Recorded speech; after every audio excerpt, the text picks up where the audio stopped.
Assalamualaikum Kak Syifa. Waalaikumsalam Kak Lia. Wah, bertemu lagi nih di podcast kita ya Kak ya. Dengan saya Holelia Iya, Mutazah betul dan sekali. Kak Syifa Yuliati yang merupakan mahasiswa PGSD ya Kak ya. Iya, betul sekali Kak Lia. Gimana nih Kak kabarnya? Alhamdulillah baik Kak Lia. Alhamdulillah ya Kak ya, baik ya. Gimana kabar Kak Lia sendiri Kak? Alhamdulillah juga baik Kak. Semoga kita dan orang-orang yang menonton podcast ini selalu dalam lindungan Allah ya Kak. Amin. Iya, amin. Sekarang lagi di mana nih Kak? Lagi di Malang Selatan, Tirtoyudo Kak. Wah, jauh ya Kak ya. Dari Iya. UMM gitu maksudnya ya. Kalau Kak Lia sendiri penempatannya di mana Kak? Oh, saya penempatan di Ponorogo Kak. Di luar kota. Nah, teman-teman, pada kesempatan kali ini, saya dan Kak Syifa yang sangat cantik jelita, layaknya bidadari ya, akan membahas mengenai Muhammadiyah dan gerakan pemberdayaan perempuan. Nah, Kak Syif, menurut kakak nih, sebagai seorang perempuan, gambaran kakak mengenai perempuan itu seperti apa sih? Menurut saya perempuan itu adalah sosok yang istimewa. Kenapa ya? Karena perempuan itu melawan banyak hal dan perempuan itu sosok yang independen dan multi talenta, apapun bisa dia lakoni. Begitu Kak Lia. Nah, benar sekali Kak Sif. Saya juga sependapat dengan kakak nih, bahwasanya perempuan adalah sosok yang harus multitalenta, di mana perempuan itu harus bisa mengurus rumah tangga, mendidik anak, dan jika ia wanita karir, ia juga harus memikirkan karirnya. Kamu bangga nggak sih Kak sebagai perempuan itu, sebagai sosok perempuan gitu? Sejauh ini saya sangat bangga ya Kak. Sangat bangga ya Kak. Apa sih Kak yang membuat kakak itu bangga menjadi seorang perempuan? Ya karena sudah yang tadi saya jelaskan, bahwasanya perempuan itu sosok yang istimewa karena melawan banyak hal.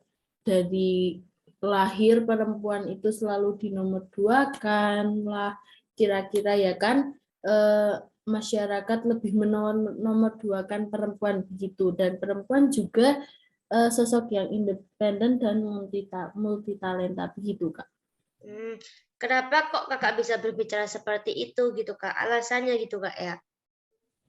Ya, karena sering sekali terjadi di lingkungan kita ya Kak. Zaman dulu pun perempuan tidak dapat mengikuti sekolah, tidak boleh perempuan itu sekolah. Perempuan selalu mengikuti orang tuanya untuk di rumah. Dan pandangan orang kepada perempuan itu pun sangatlah rendah, di mana mereka selalu berpikir bahwa perempuan itu tidak perlu sekolah tinggi-tinggi. Paling akhirnya di dapur, ngikut suami, ngikut mertua, begitu. Dan hal itu pun terus terjadi sampai saat ini, Kak Lia. Padahal banyak sekali perempuan di sana yang memiliki cita-cita yang sangat tinggi dan impian yang sangat banyak. Namun, impian yang sangat ingin dicapai mereka gitu loh. Namun diskriminasi perempuan yang tidak membolehkan mereka untuk memilih pilihannya begitu Kak. Terus dulu pun zaman dulu tuh pernah ada tokoh dari organisasi Muhammadiyah yang tokohnya itu namanya Kiai Haji Ahmad Dahlan yang berjuang memberdayakan perempuan. Sampai sekarang banyak perempuan yang sudah bisa sekolah.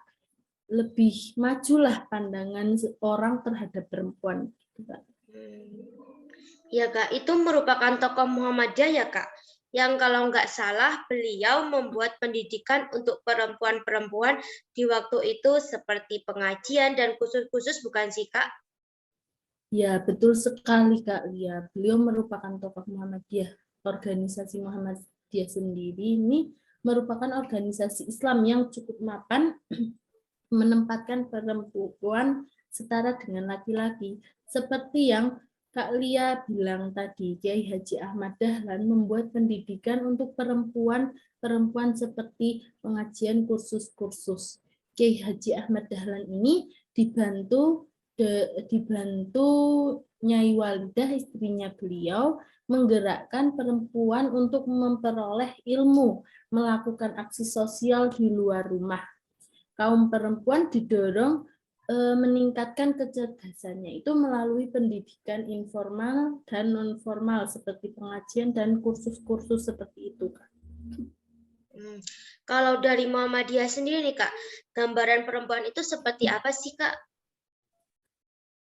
Gambaran perempuan dari Muhammadiyah itu, Muhammadiyah berpendapat bahwa sah-sah saja jika perempuan menjadi seorang pemimpin, mengejar impiannya, cita-citanya, seperti menjadi kepala negara, gitu. Mengenai hadisnya pun yang menyatakan bahwa tidak akan beruntung suatu kaum yang menyerahkan urusan kepemimpinan mereka kepada seorang perempuan.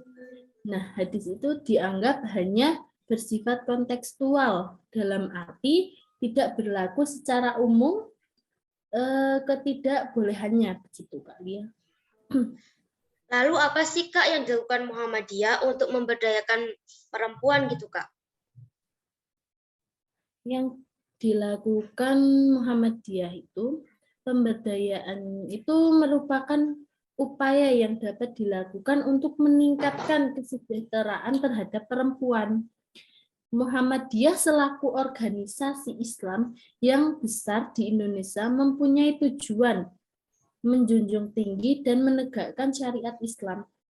Nah, Muhammadiyah ini mendirikan Aisyah untuk perempuan-perempuan. Nah, organisasi Aisyah ini merupakan organisasi perempuan yang didirikan sebagai jawaban atas pentingnya perempuan berkiprah di wilayah-wilayah sosial kemasyarakatan. Begitu, Kak. Oh, jadi Aisyah itu organisasi untuk menaungi perempuan ya Kak. Lalu bagaimana dengan tujuan didirikannya Aisyah? Aisyah itu didirikan guna mengurangi kekerasan, terus pelecehan, kemiskinan yang terjadi pada perempuan. Apalagi sekarang ini sedang marak-maraknya seperti KDRT, pelecehan terhadap perempuan, begitu kan Kak. Organisasi Aisyah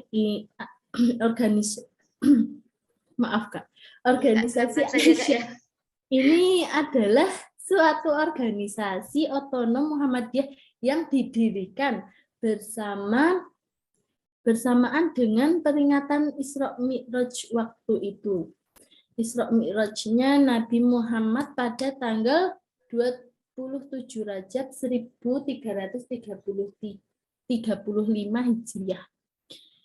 Bertepatan dengan 19 Mei 1917 Masehi yang diketuai oleh Siti Bariyah. Nama Aisyah oleh Kiai Haji Fahruddin diambil agar perjuangannya seperti Aisyah istri Rasulullah. Sebelum Aisyah didirikan, Kiai Haji Ahmad Dahlan dan Nyai Ahmad Dahlan atau Nyai Walidah sudah melakukan pembinaan pada para perempuan di Kampung Kauman, Yogyakarta. Kiai Haji Ahmad Dahlan ini dan istrinya mendidik mereka untuk terjun dan ikut ambil bagian dalam bagian dalam memurnikan persoalan sosial kemasyarakatan, begitu Kak.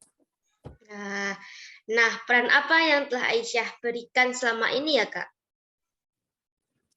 Fenomena kehadiran perempuan di ruang publik masih menjadi kritikan bagi sebagian kalangan masyarakat.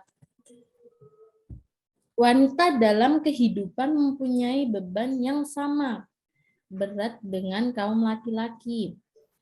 Peran ganda pada wanita masa kini selain memiliki tanggung jawab di dalam rumah sebagai seorang istri dan ibu, sedangkan di luar rumah dia akan berkarir dengan apa yang ia jalankan. Nah, organisasi Aisyah ini memiliki peran strategis dalam memberikan pengaruh pemikiran Islam yang maju, pencerahan bagi persoalan kaum perempuan. Organisasi ini mendorong untuk para perempuan menjadi perintis, pelopor, dan ahli-ahli pikir, pencipta serta ahli organisasi. Nah, peran dan kontribusi Aisyah bergerak dalam bidang organisasi Gerakan Putri Islam, bidang keagamaan, kemasyarakatan, pendidikan, dan keputrian. Misalnya seperti banyak sektor pendidikan seperti PAUD, TK Aisyah, SD, SMA, yang dinaungi oleh Aisyah.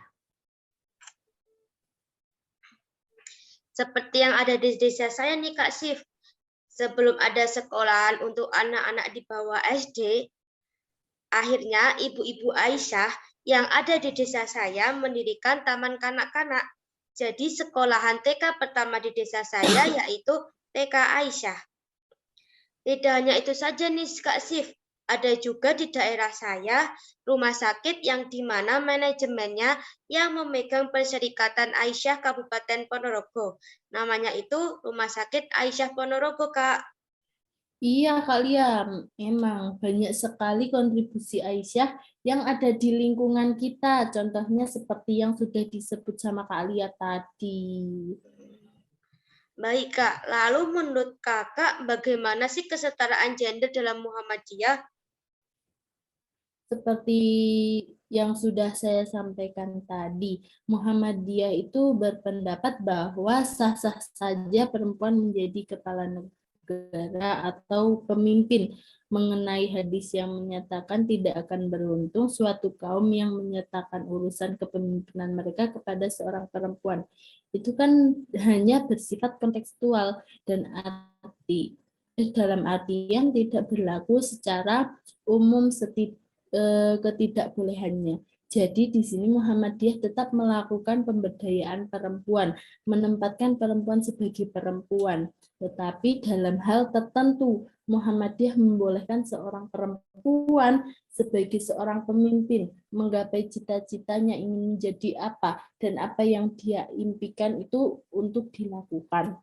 Nah, gender dalam spesifik Muhammadiyah itu lebih menekankan pada konsep agama Islam yang lebih modern dan rasional.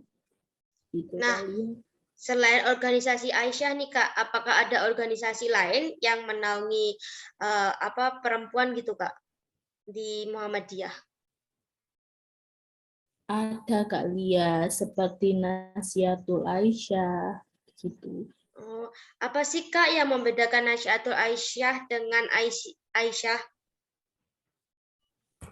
Kalau Aisyah itu untuk menaungi lebih ke banyak ibu-ibu Muhammadiyah.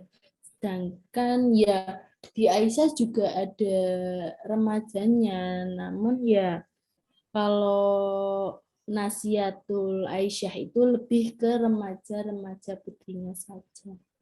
Wah, sepertinya banyak sekali ya Kak kegiatan yang bermanfaat, terutama buat kita nih kaum-kaum muda yang sangat awam dengan pengetahuan-pengetahuan seperti itu ya Kak. Iya. Wah, banyak sekali ya ilmu yang bermanfaat yang telah disampaikan oleh Kak Siva nih. Sebelum saya tutup podcast kali ini, saya akan menyimpulkan materi hari ini. Kiai Haji Ahmad Dahlan selaku pendiri Muhammadiyah merupakan salah satu tokoh yang memberdayakan perempuan sejak sebelum kemerdekaan. Hal tersebut terlihat dari diskriminasi terhadap perempuan menjadi perhatian sejak awal berdirinya persyarikatan di era Kiai Haji Ahmad Dahlan. Ajaran Kiai Haji Ahmad Dahlan melalui Muhammadiyah memandang bahwa laki-laki dan perempuan adalah setara. Kiai Haji Ahmad Dahlan sangat memperhatikan perempuan sebagai generasi penerus umat Islam. Karena itulah Kiai Haji Ahmad Dahlan menyuruh agar perempuan juga harus belajar dan bersekolah selayaknya para kaum laki-laki. Muhammadiyah adalah organisasi Islam yang cukup mapan menempatkan perempuan setara dengan laki-laki. Kiai Haji Ahmad Dahlan dibantu Nyai Walidah menggerakkan perempuan untuk memperoleh ilmu, melakukan aksi sosial di luar rumah yang bisa disebut radikal dan revolusioner saat itu. Saat ini pun kita juga dapat melihat organisasi Muhammadiyah yang disususkan oleh wanita-wanita Muhammadiyah, salah satunya yaitu Aisyah serta Nasyiatul Aisyah. Dua organisasi tersebut sudah sangat berperan dalam berlangsungnya beberapa perkembangan yang ada di Indonesia. Salah satunya mendirikan pusat pendidikan, kesehatan, dan ada beberapa yang terjun di politik. Sekian podcast kali ini. Saya Holilia Mumtazah dan teman saya Kak Syifa Yuliati. Mohon maaf jika ada salah. Wabillahi taufiq walhidayah. Wassalamualaikum warahmatullahi wabarakatuh. Waalaikumsalam warahmatullahi wabarakatuh. Terima kasih Kak Lia. Terima kasih juga Kak Syifa.